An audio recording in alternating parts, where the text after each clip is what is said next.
Let us begin to begin. All right, so questions, comments, considerations. We welcome back Mr. Sam from seminary. He will get all of my attention and questions then. He will get picked on. Anything? Questions from the group? Yes, Mr. Joe, go.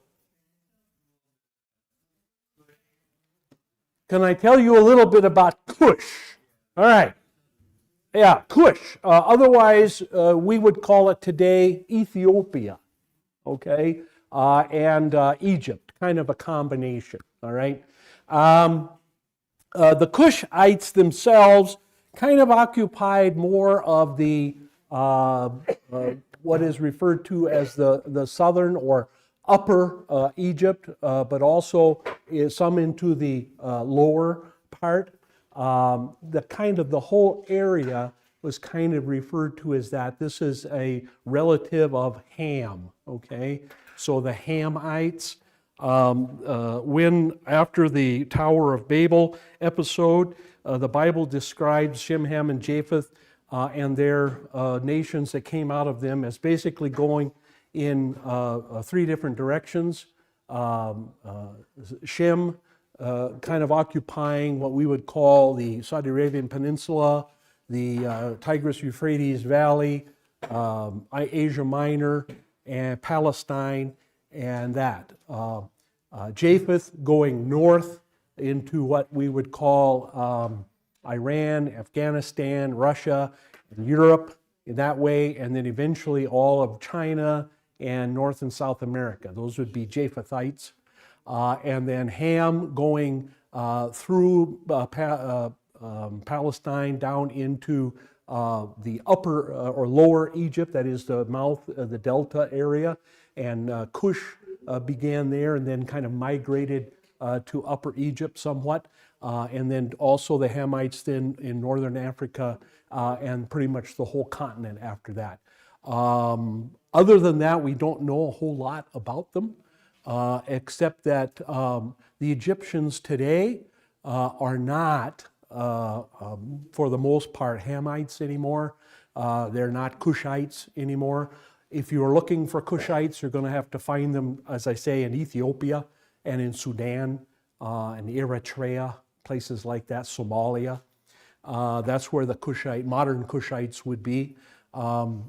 During the early Middle Ages, that is, after Muhammad and his armies began to occupy large areas of the Middle East, one of the things that happened was an invasion from Saudi Arabia in that area, the Tigris-Euphrates Valley, into Egypt, and the native Egyptians were pushed out, and the people that are living there now, the Egyptians living there now, are no longer related to Ham.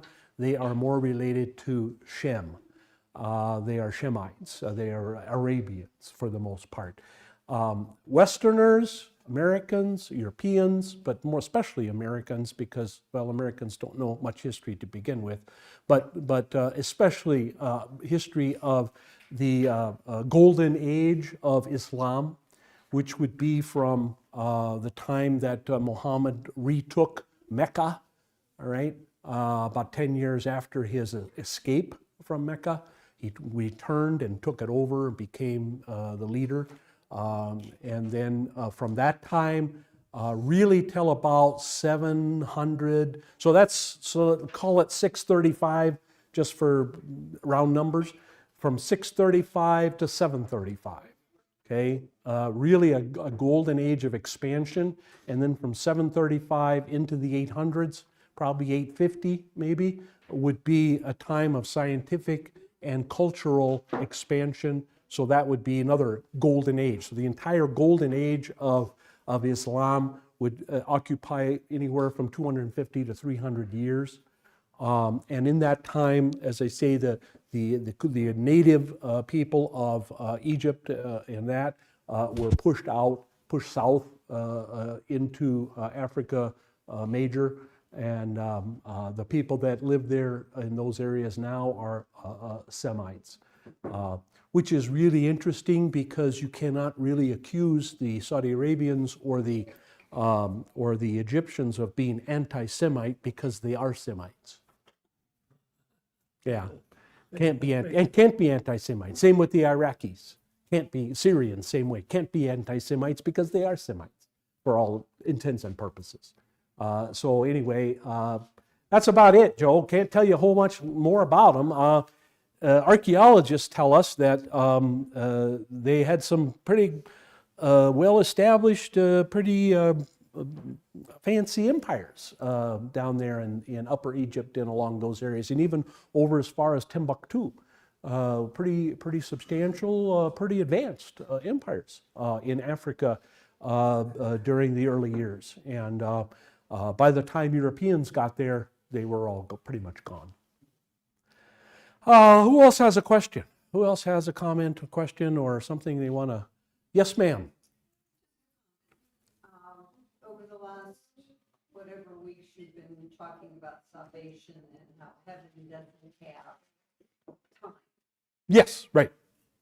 And so I was reading in my Bible readings this morning, David praising God for his salvation, and it hit me that he really was talking about Jesus dying for his sins, because in heaven, Jesus had already died for his Right. sins. Right. And that just was something that struck me Yeah. at a very Yeah. first time. Yeah. Well, good. Because of your teachings. And Yeah. stuff. Good. Well, yeah, and that's important, I think. It's important to understand that I don't know that I would even use the word already. I would just say it's a done deal in God's mind, because God is not captured by time. At the same time, it is also important not to downplay the historical fulfillment. That is also important. And this gets into a quite deep philosophical argument. It gets into things like fatalism and predestination as far as beyond the individual. Okay, I encourage people to believe very strongly in predestination. I encourage people to believe very strongly in their own predestination, but I also encourage people not to expound predestination onto anyone else. Predestination and election, the doctrine of election, is for us individually. It's for our comfort. It's not for us to comfort somebody else necessarily, except to teach them that it exists. Okay, I can't tell who is and who is not a believer. Therefore, I cannot tell whose names are written in the book of life or not. I cannot do that. The only person that can do that is you. You know that. Okay, and that's why Jesus said, "Not one who has been given to me will be plucked out of my hand." That's very important. Now, again, this can lead to some real headaches for us humans who have to deal with time, and who have to deal with logical sequence, and who have to deal with numerical sequence and things like that. For us, this gets into some really heavy-duty brain time. Okay, well, was Judas fated to betray Jesus? Well, of course he was. Well, was he ever written in the book of life? No, he wasn't. Well, then it wasn't his fault. Yes, it was. Okay, and I mean, we could go around and around and around and around about this for days and weeks and months and years, and never satisfy our human reason and logic.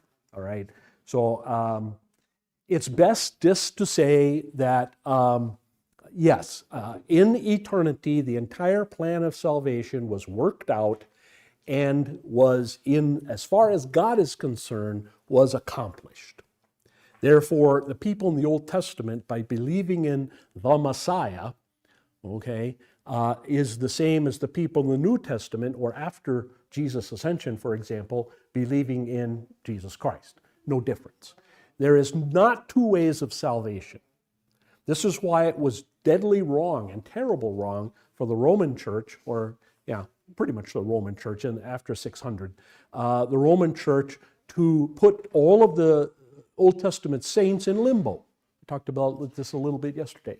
That was wrong. That's wrong, and it was a good idea for the Pope to get rid of limbo, okay, because it doesn't exist.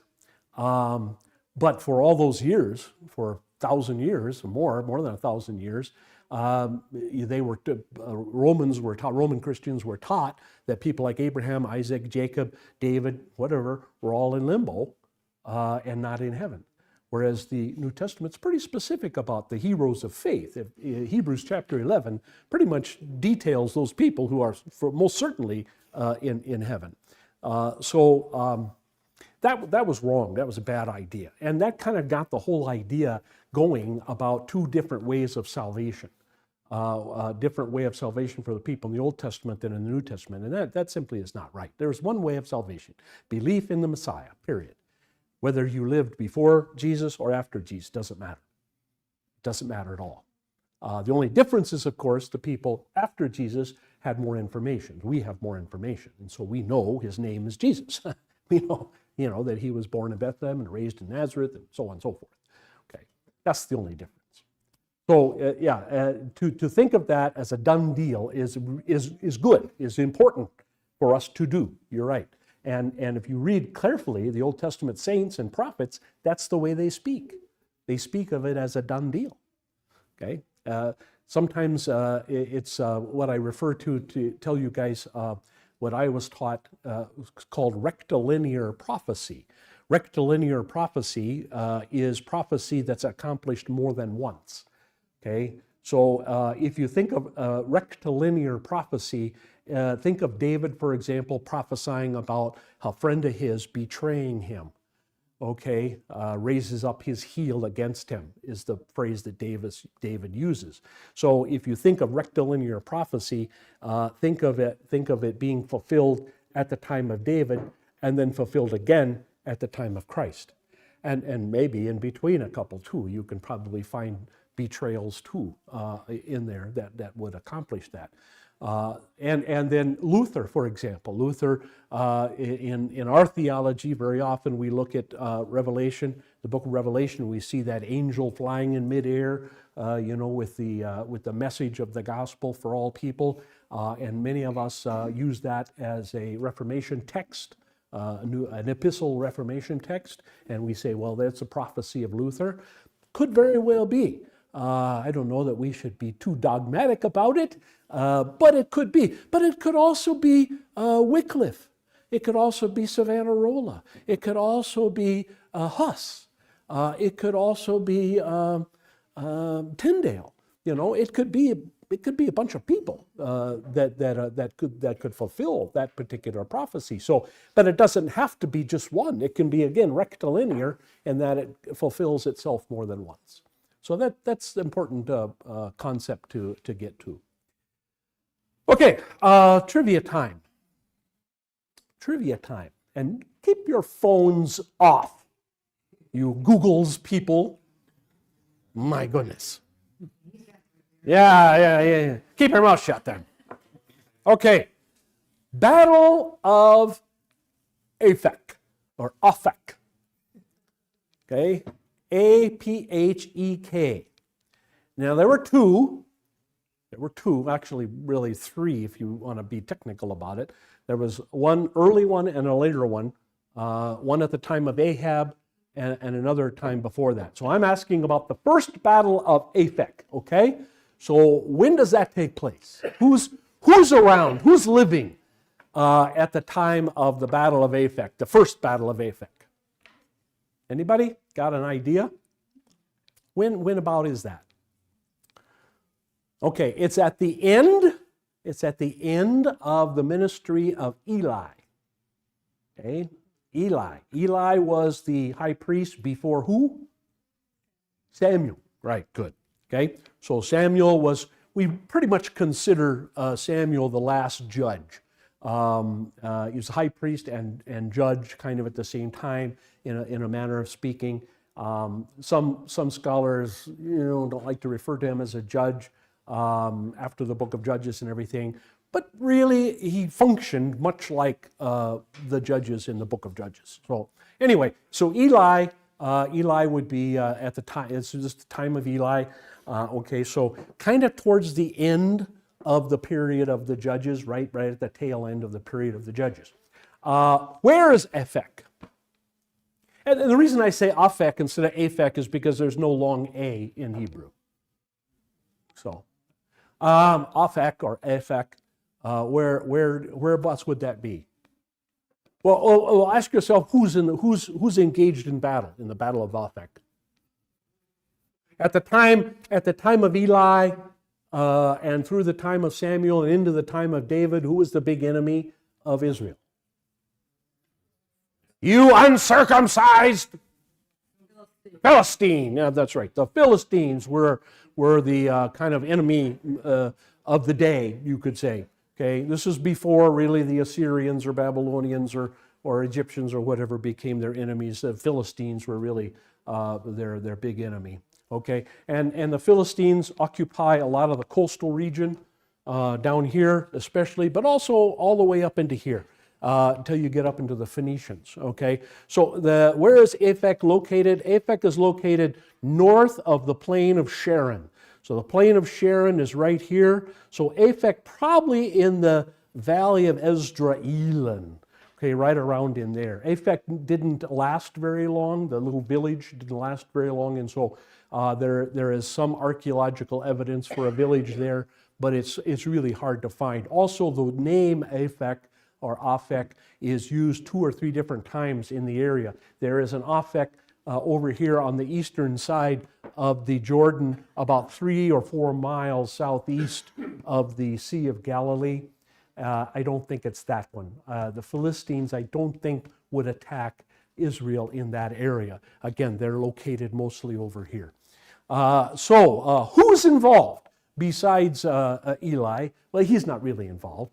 He's back at the home base. Who's involved with in the Battle of Aphek, do you think? Saul. Not yet Saul.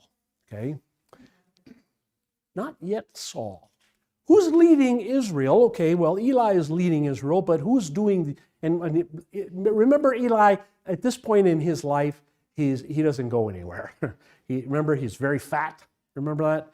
And he just kind of sits in his chair. That's it. And so who does his work? I double-checked the Bible, but it's his son. And they took the ark with them. What? Oh,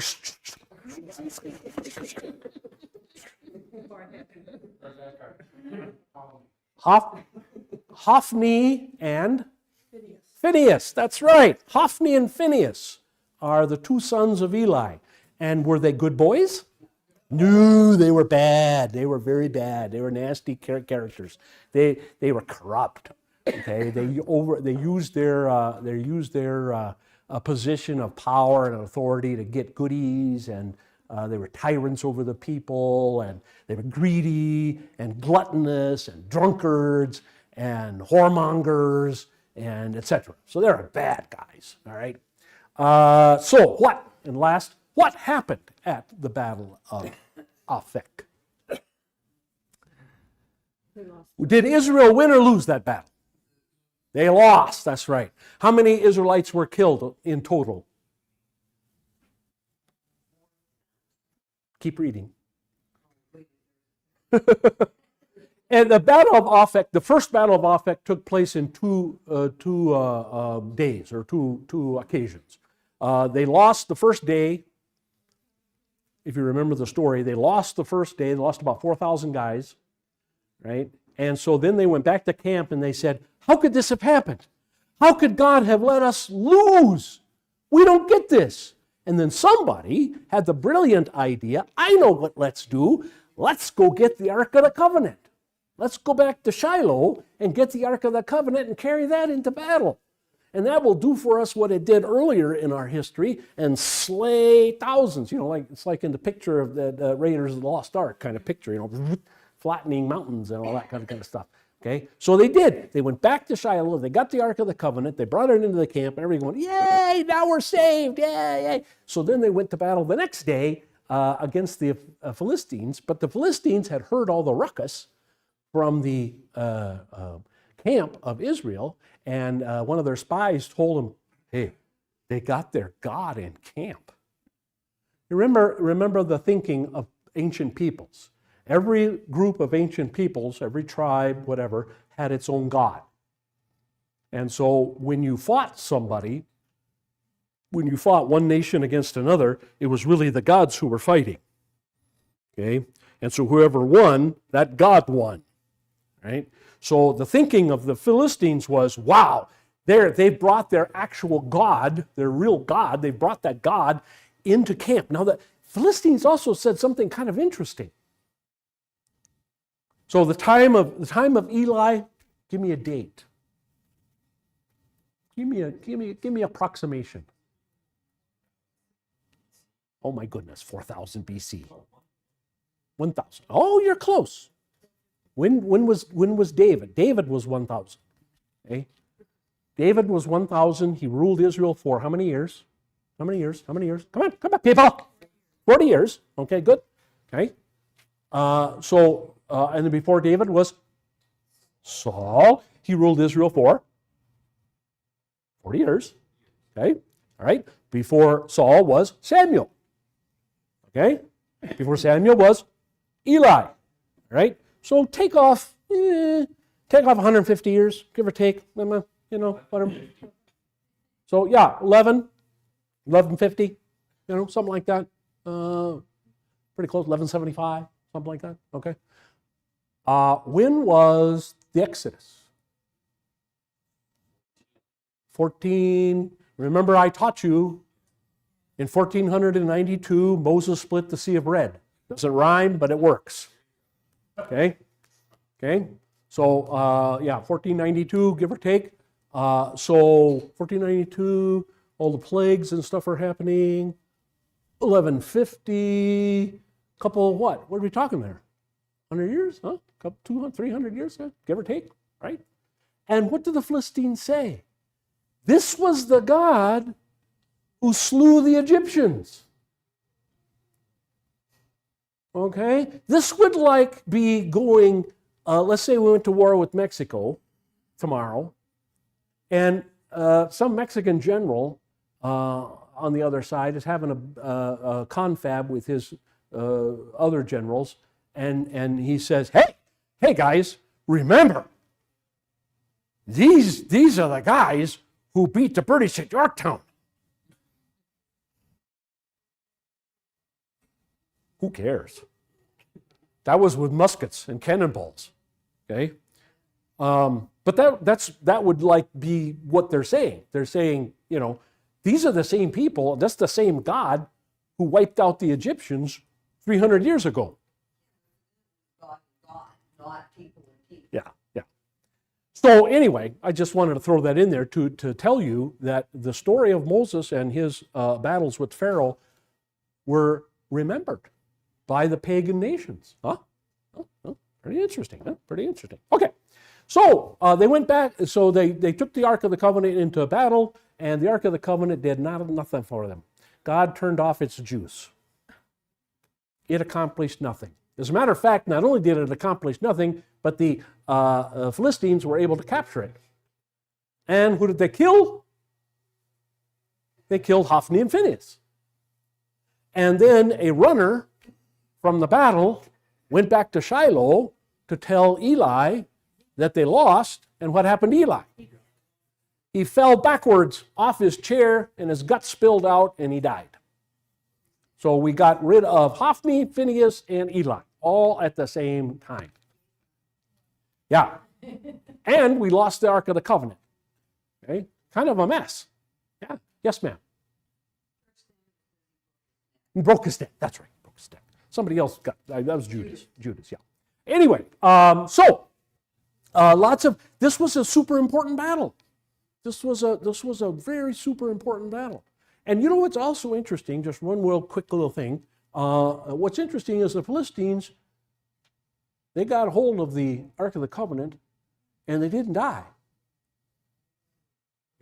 Which is interesting because when the Israelites recaptured the Ark of the Covenant, and they were told, be careful with this thing, and a couple of people kept it from falling and they died instantly. Now, of course, once the Ark of the Covenant was in the Philistine village, then all kinds of bad things happened to them, and that's another story. But still, I thought that was kind of interesting.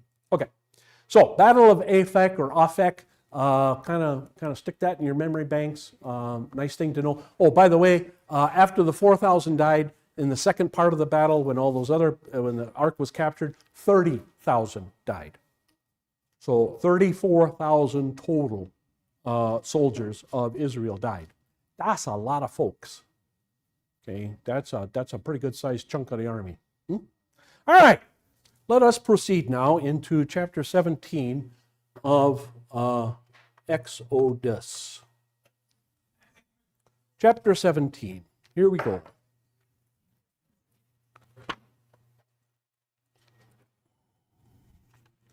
Chapter 17.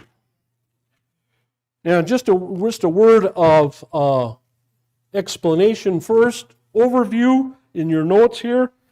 In this chapter, we're given two dramatic accounts of God's dealing with Israel. Verses 1 to 7 tells us about the water provision from a rock, and verses 8 to 16 about the victory over Amalek. All right, so that's what we're going to be talking about. Hopefully we can finish the first one today. Oh, no big deal. No big deal. Garbagioni. Okay. Chapter 17. When all the congregation of the sons of Israel journeyed by stages into the wilderness of Sin, according to the command of the Lord, and camped at Rephidim, there was no water for the people to drink. Therefore the people quarreled with Moses and said, "Give us water that we may drink." And Moses said to them, "Why do you quarrel with me? Why do you test the Lord?" But the people thirsted there for water, and they grumbled against Moses and said, "Why now have you brought us up from Egypt to kill us and our children and our livestock with thirst?" So Moses cried out to the Lord, saying, "What shall I do to this people? A little more, and they will stone me." Moses was afraid for his life. The Lord said to Moses, "Pass before the people and take with you some of the elders of Israel, and take in your hand your staff with which you struck the Nile, and go. And behold, I will stand before you, and there on the rock at Horeb you shall strike the rock, and water will come out of it, that the people may drink." And Moses did so in the sight of the elders of Israel. And he named the place Massah and Meribah, because of the quarrel of the sons of Israel, and because they tested the Lord, "Is the Lord among us or not?" All right. Kind of a straightforward telling of the story, just boom, boom, boom, boom, boom, this happened, this happened, this happened, this happened, okay? Not much else to about it, but there's some stuff hidden in here that will kind of blow your mind, I think. Let's look at the notes then.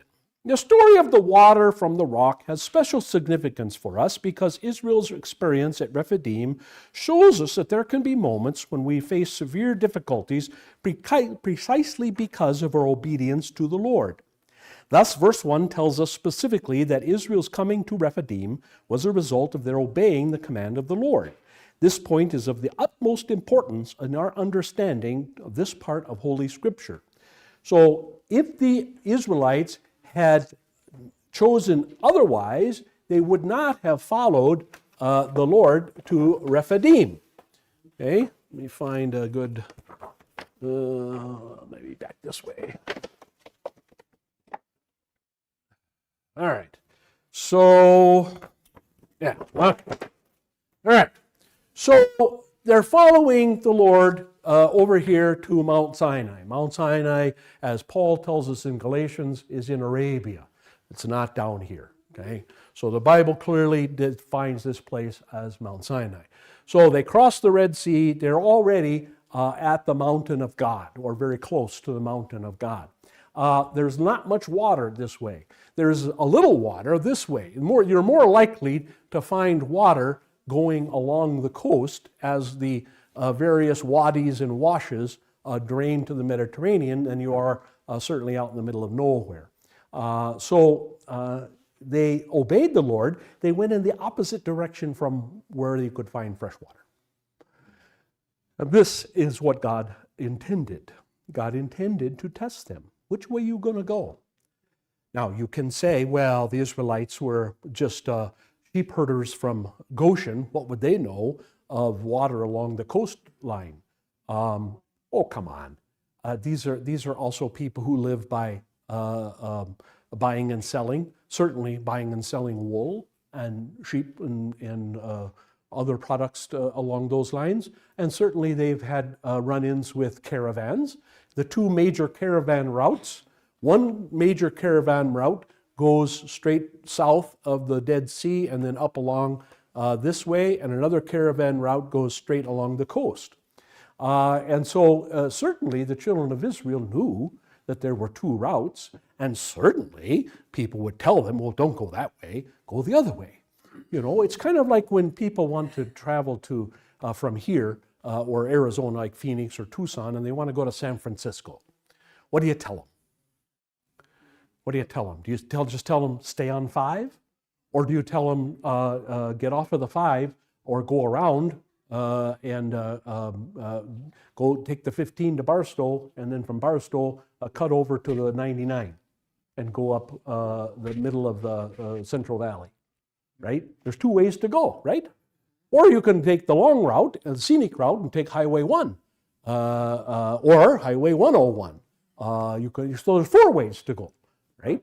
And so anybody that's talking about traveling in that neck of the country, they can say, well, you can go this way, you can go this way, you can go this way, you can go this way. Okay, so there's 4 different ways that you can go. So I'm sure the Israelites would have heard, yeah, there's water up along that way. There's no water this way, and yet God told them go that way, go the way without water. Also, it's going to take them some time to get from where they had the bitter waters. Okay, remember, they had the bitter waters here, all right, just about. And so they probably load up with, their pots or whatever with water. But by the time they get all the way over here, that water is gone. And God, of course, would know that too. So God is testing these people. And he's testing them specifically about following his word. So you can't get it in your head that, well, the prosperity preachers like Joel Osteen and his bunch of wackos, okay, they'll say, well, if you follow the word of the Lord to the letter, you will be rich and prosperous beyond the dreams of avarice. That's not true. There's plenty of occasions, this one being a major one, there's plenty of occasions in the Bible where believers followed the word of the Lord to the letter, or pretty close to the word of the letter, and do the exact opposite than prosper. They get themselves into big trouble, all right? At least from a worldly standpoint, okay? So God does this once in a while. God does this and says to us, okay, are you really committed to my word or not? Okay? Are you going to stand fast or not? You could kind of think of Luther, maybe, kind of a big example of the kind of thing. Well, Luther, what do you want to do? You want to stand against Charles V and the Pope and all that, and against all the princes and all the magistrates and all the dukes and earls and everybody else of all of Christendom, all by yourself, lonely guy that you are, monk that you are, who do you think you are? Or do you want to capitulate and say, no, that's okay, never mind, okay, not important, okay? Same kind of deal. And it's not everybody, it's not just every Tom, Dick, and Harry Christian who can be like a Luther, who can stand up to all the knights arrayed in front of him and say, "Ich stehe, ich kann nicht anders," which is the only German I know. Here I stand. I cannot do otherwise. God help me, amen. Okay, pretty tough, pretty amazing fellow. Okay, they don't come too much more brave than that. That's courage on top of courage. So, folks, this is why the Israelites are in trouble. This is why the Israelites are thirsting to death, if you will, because they follow the word of God, because they did exactly what God told them. Huh? All right. Very often we misunderstand the nature of our problems. The Israelites thought that the problem was the lack of water. It turned out to be wrong. There was, in fact, an abundance of water in the rock, but they were not aware of it. The real problem was that they doubted the providence of the Lord. So, what I'm saying, folks, is if they just waited, or maybe instead of grumbling, whining, instead of whining to Moses, oh, Moses, if they would have said, oh God, you are the master of all things, we kind of need some water, would you mind, and just make a faithful request, problem solved, okay, problem solved. So the lack of water is not the issue.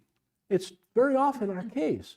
It's not the disease that's the issue.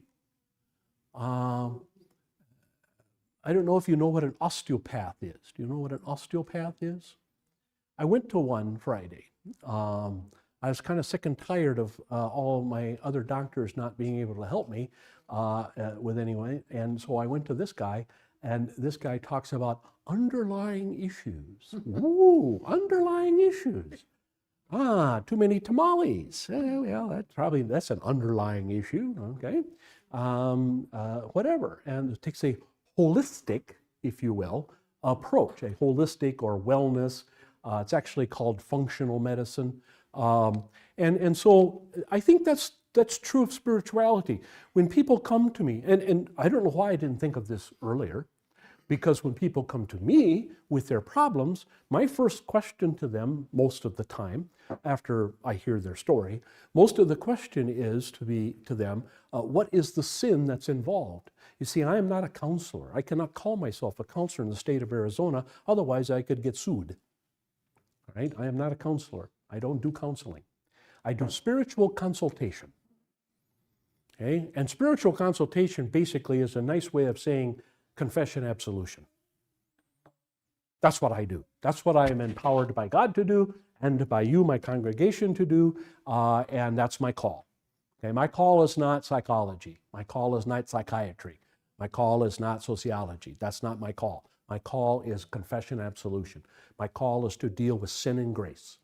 And so my question to people always, what's the sin involved here? And it always puts people off a little bit.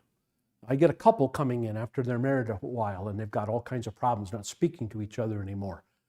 And I say to them, okay, what do you think the sin is that's involved here? Sin? Sin? Who are you calling sin? Right? Or they go like this. He did it.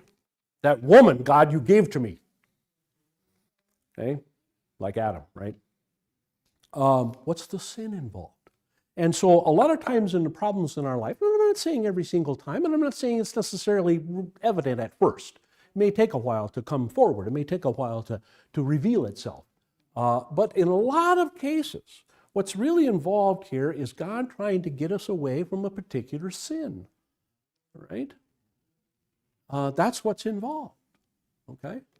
All right, so the founding fathers of the U.S. often spoke of providence, which was to them another term for the God of the Bible. And they use this term rather loosely. Remember, most of these guys are not Christians. Do not believe the nonsense on the internet that tells you that the United States was founded as a Christian nation. It was most certainly not. It was founded as a deistic nation. Yes, they believed in the Bible, but they also believed in a lot of other holy books. Yes, they believed in God, but they weren't so much convinced about the Trinity or the divinity of Jesus or miracles or whatever, okay? So don't buy that garbage, okay? It's nonsense, and a true historian would know better, all right? For some of them, this meant the one true triune God. That's true. George Washington was a Trinitarian Christian, okay? Hamilton was not. Jefferson was not. Adams was not. Madison was not. Most of the rest of them were agnostics at best. But George Washington, he was a Trinitarian Christian. For others, it was a way to speak about a generic God without raising questions about their actual religious faith. And so a person like Benjamin Franklin, for example, could talk a lot about God and could talk a lot about providence, could talk a lot about the God of nature, for example. And the people who were true Christians, Trinitarian Christians, would say, oh, he's talking about our God. And the people who were deists would say, oh, he's talking about our God. And the people who were agnostics would say, oh, he's talking about our God, and so on and so forth. And so everybody could just say, well, okay, that's fine. Thus, George Washington could speak of providence, meaning the Holy Trinity, but John Hancock and Thomas Jefferson would use providence and simply mean some unknowable supreme being or even just nature itself. Okay. So that is those are the founding fathers, folks. That's the founding principles of our nation. Okay. Kind of if you really want to know the founding principles of our nation, the guide to read is not Moses. Okay, the guide to read is John Locke. All right, look up John Locke or Hobbes, a guy by the name of Hobbes, Hobbes. Okay, Hobbes. Read Hobbes, read Locke, and you will get the true agnostic or even anti-theist version of the founding of our country. When believers speak about God and His providence, we mean to invoke God's overarching benevolent concern and care for us, His children, by grace through faith. This includes each and every attribute of God being used on behalf of our eternal good. And again, Romans 8 comes to mind here. All things work to good for them that are loved God, that are called according to His purpose. All right? Now, again, Paul says all, panta, all things. Okay? All things means all things. Doesn't mean some things, doesn't mean 99%, 98%, 95%. It means 100%, 1,000% of things that happen, okay? Up to and including the supposed deal between Biden and the Republicans on the debt deal, okay? It's up to God, really, in the end, whether or not we default on our debt. It's not up to the politicians. God either allows that or causes that, one or the other, as He sees fit. Okay?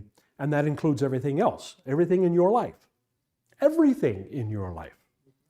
Okay? From your height and your weight and your genetic makeup to what job you get and who you marry and where you live and everything else. Now again, folks, I warn you, okay, if you think about it too hard, you will get a headache. Okay? Because you will again get to this thing, you start talking about fatalism, and you start talking about what difference does it make and everything like that, and you forget about a certain amount of free will that believers have and so on and so forth.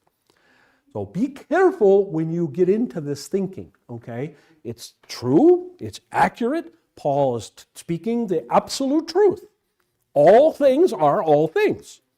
As Jesus said, from birds falling from the sky to hair coming out of your head, okay? Totally in God's providence, in God's purview, okay? So don't allow that to do anything but comfort you. In other words, don't go so deep into the philosophy that you come out a fatalist. Don't do that, because that's not correct. Okay? That's not correct. So it's kind of like when we talk about salvation and we talk against the Calvinist idea of once saved, always saved. We say that's not biblical, and it's not. And yet at the same time, remember Jesus said, not one of those will be taken from my hand. And so you would think, well, if your name is written in the book of life, you can't fall away. Well, okay, that's true. And yet then why do the apostles also say, take heed lest you fall? See, both things can be true at the same time and yet not be a contradiction. They're a contradiction to us in our brain, but they're not a contradiction to the Word of God. They're not a contradiction to God. So when people say there are no contradictions in the Bible, look for an asterisk next to that. Okay? There are no contradictions in the Bible of itself. That is, the Bible does not contradict itself. The Bible does not contradict God. But it does contradict human logic and reason. For example, in a very real way, God's presence fills the universe. But there is a sense in which we experience the presence of the Lord for ourselves as individuals and enter into fellowship with Him through His means of grace, the gospel and word and sacrament. Okay? Now, all of this is being said, of course, because of what happened with the Israelites. These things they forgot, or they did not even know. This in turn presupposes a certain condition of our being, which has to do with the pardon of our sins and our being protected from the accusations of Satan. This kind of presence we can only enjoy by grace through faith, which itself is a creation of God alone. So, the only way that we are going to properly understand this idea is by God's grace. We cannot understand it according to human reason. We cannot understand it according to logic. We can only understand it according to grace given to us by God through the Word and sacraments. Israel, back to our story, Israel had been under the protection of the blood of the Passover lamb ever since they left Egypt, but now they questioned the Lord. They tested this protection. Indeed, they were actually at a point of withdrawing themselves from his divine protection. They were ready to leave and go back to Egypt. They were ready to reject the one true God. They were this close. They were really close. As they had done before, the people of Israel took out their frustrations on old Moses. Poor old Moses. He got the blame for the situation they were now in, even though the pillar of cloud and fire was still with them. Again, folks, I point this out because it's so amazing to me. They're thirsty, okay. But they can look up and they can see the pillar of cloud, or smoke, whichever you want to call it, visibly in the daytime, and at night, the pillar of fire. The visible presence of God. Is God blind? Does God not see? Does God not know that they're thirsty? Of course God knows they're thirsty. And He's right there, big as life. We don't know, we're not told how tall this column was, but it could be seen by all the people in all the tribes. And remember, there are 5 million. 5 million people. Some have suggested that the group traveling through the wilderness was 5 miles square. Wow. Okay. So what can we see from 5 miles away? Well, we have a problem, of course, we've got buildings in the way. But if we didn't have buildings in the way, if you're out on the highway, okay, you're on the highway to Benson, Highway 90 to Benson, what can you see 5 miles away? You can see a lot, can't you? Yeah, you can see a lot. And it doesn't have to be necessarily all that tall. You can see the cell towers, okay, and some of those cell towers are certainly pretty far away from the highway in some cases. All we know is that they could be seen from let's say 5 miles away, or 2.5 miles away, as the case may be. That's a long way. So how in the world do they question God when He's right in front of them? I mean, think about that for a minute. That's kind of amazing. So they didn't blame God, they blamed Moses. In fact, Moses' life was in danger because the people were at a point of stoning him to death. If Israel truly had faith in the providence of the Lord, they would have turned to Him, to God, to ask Him what the purpose of this test was. They would say, oh, God, you have a minute? Can we ask a question? Okay, we're out of water that you gave us back at the Bitter Lakes, right? We're out. Okay? What's next? Hello? Well, I mean, right? See, God hasn't appeared to them yet in His glory and scared the bejeebers out of them. Okay? To which they say, don't ever do that again. From now on, just talk to Moses and we'll ask Moses stuff. So that hasn't happened yet. So they don't know that they can't or shouldn't go directly to God. They haven't been told that. They won't, and they won't be told that really. They will be allowed that, not to go directly to God. Okay? They had the option of going directly to God, and they said, no, we don't want that. We'll be satisfied. We let Moses go face to face with God, and then we'll talk to Him. And please cover the face. Oh, cover that face, because after talking to God, can't look at the guy. We have seen before that God purposely brought the people to difficult circumstances to try them and change their character. The impossible situation prior to the crossing of the Red Sea was one of those tests. The water at Marah was another test. Also the hunger that preceded the provision of manna and quail. So they've already been tested about 6 times.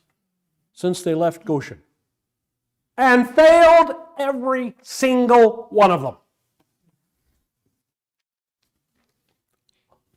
Losers! Huh? Big time. You would think by this time God would say, forget that. No sense testing them. I know what the result is going to be. Right? Israel most certainly should have gotten the point long by now. But their hearts and minds were not open to the true reality of their situation. The fact was that they still did not know themselves really or God. They were fooling themselves. Folks, as I've said to people, I've said to you, I've said to everybody else, I say to my fellow pastors all the time, don't try to fool yourself. Don't try and fool yourself. That is the height of stupidity, is to fool yourself. That is the height of foolishness. If you are a coward, admit you are a coward. If you are a pathological liar, admit that you are a pathological liar. If you are addicted to hyperbole, admit you are addicted to hyperbole. If you're addicted to gossip, admit you're addicted to gossip. If you are addicted to whining, admit that.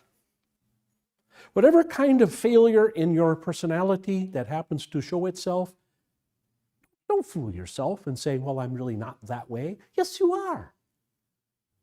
Yes, you are. Don't lie to yourself. Shakespeare, great theologian, by the way.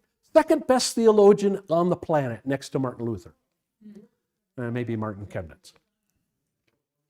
Shakespeare was a great theologian. To thine own self be true. So true, folks, so true. The Jews refused to admit to themselves how rotten, stubborn, guileful, obnoxious they are. They refuse to admit that. You might say to this very day. They just refuse to admit.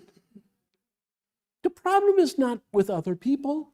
The problem is not with the Goyim, with the Gentiles. The problem is not the Germans. The problem is not the Arabs. The problem is not the Syrians. The problem is, fill in the blank. That's not the problem. The problem is them.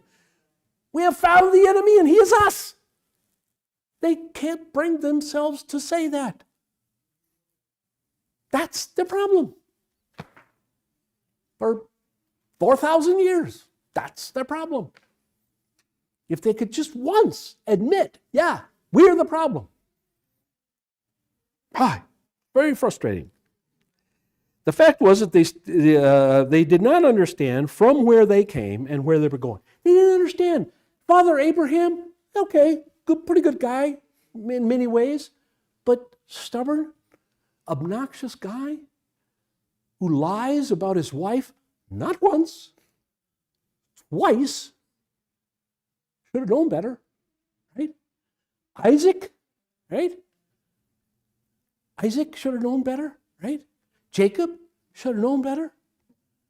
Folks, go down through the history of Israel. David, right? Great heroes of faith they are in limiting cases, but still obnoxious. And had a real problem with pride and ego. Had a real problem with pride and ego, big time. Okay? They didn't understand that. They didn't understand their ancestors. They didn't understand what the real problem was to their ancestors. All they could see is, God chose them. They must be better than everybody else. No. What did Paul say in Corinthians? Paul said, God chooses the weak things. God chooses the foolish things. You could say, God chooses the dumb things, the bad things, the weak things, to make his strength great. Yes, ma'am. Yeah, perfect. Absolutely. Paul finally got it right. Of all the Jews in the world, Paul got it right. Here I am, what did he say? Chief of sinners. He got it right, finally. Okay? Of course, God got it, I'd beat him over the head, but still. They were living only in the moment. This is a big problem for Christians, isn't it? Living in the moment. I'm okay, you're okay, everything's okay, I'm fine, you're fine, everything's fine. Yeah, okay, everything's good, yeah. We're just living in the moment. Yeah. They gave no thought for God. What does God think of this moment? What's the problem with people today? They don't stop and think, what does God think about all this? And if they do, they make up a God. Oh, Jesus is fine with the transies. Jesus is fine with the homos. Jesus is fine with, the abortionists. Jesus is fine with, whatever. That's a made-up Jesus. That's not the Jesus of the Bible. Okay? They give no thought for God or His will or them, and the part they would play in His plan of salvation. How does this story help us in how we handle the tests God sends to us? First thing, first lesson you learn from this test. First thing. Anybody? First thing. Don't test God. Well, but from His test of them, when He tests you, how do you show that? Okay, this is going to happen. Now I need to live in this and to get through it. Okay, get through it. Okay. I don't expect Him to change it to my benefit, because if He changes it for my benefit, it could adversely impact everybody else. Okay. So you have to have faith in what is happening is what's good for all of us. Okay. So, big picture. Take the big picture view, or take the long view. Okay? That's the first thing we need to do always, no matter what it is. We need to take the long view. We're going to end up in glory. We're going to end up with glorified bodies, okay, without the cancer, without the disease, whatever it is, without the problem, whatever it is, okay? That's the long view, okay? And all these things happen so the most possible number of people that can be saved are saved. In other words, so all those people whose names are written in the book of life. So maybe I have to be in the hospital and my pastor comes to see me to save the person in the next bed. You see? So that's a fairly easy one. If you're not in the hospital or whatever, it's a little harder. But you get my point. So big view. Take the big picture view, first of all. Second of all, who do you go to?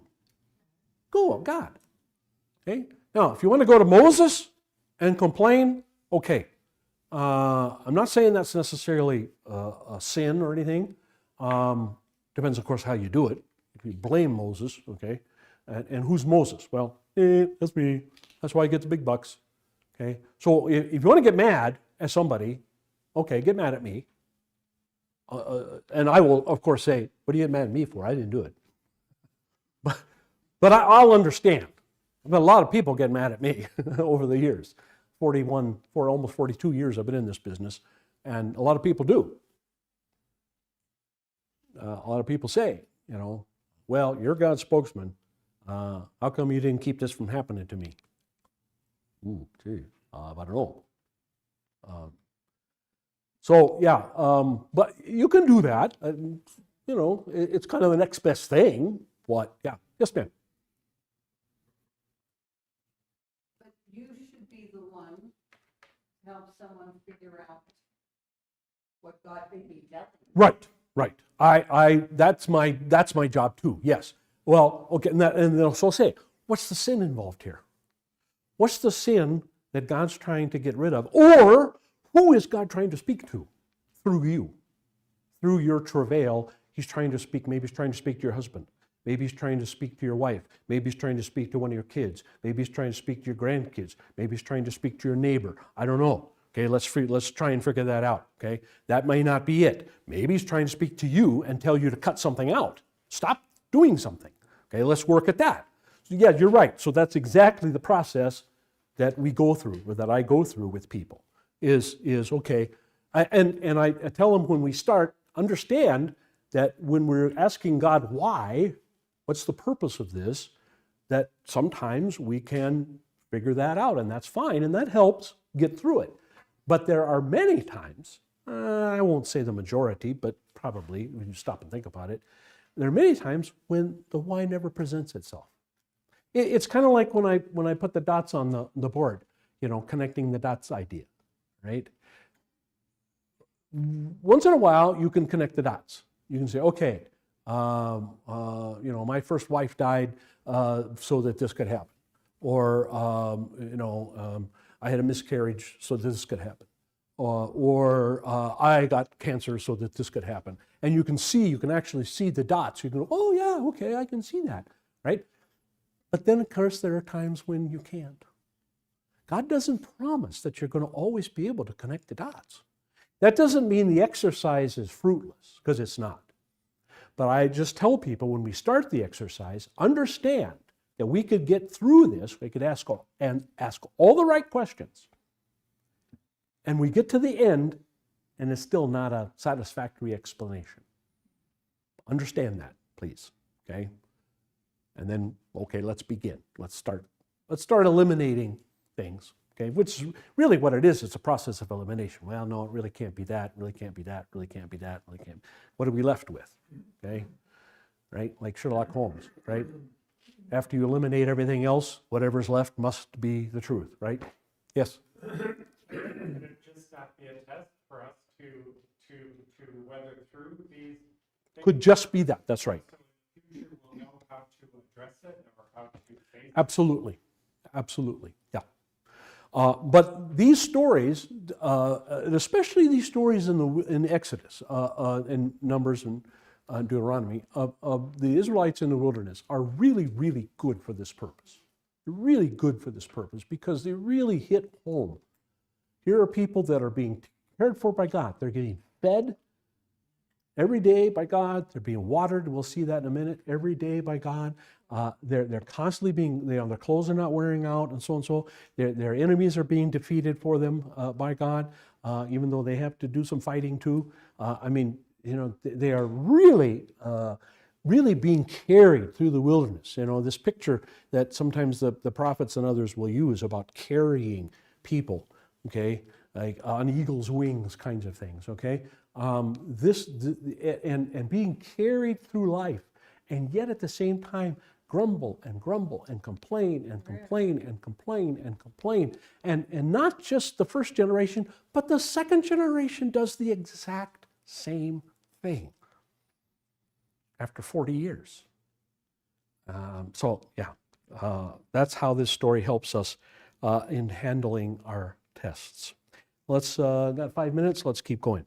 On the surface, it seems that the request of the people is reasonable and that Moses shirks his responsibility by saying it isn't his fault. What are you complaining at me for? Okay? I told you to take more water at that last place. I told you, quit crying about a rest stop. I told you to use the last rest stop, and you didn't. Right? You're on the road. If I have to pull this car over, right? Okay.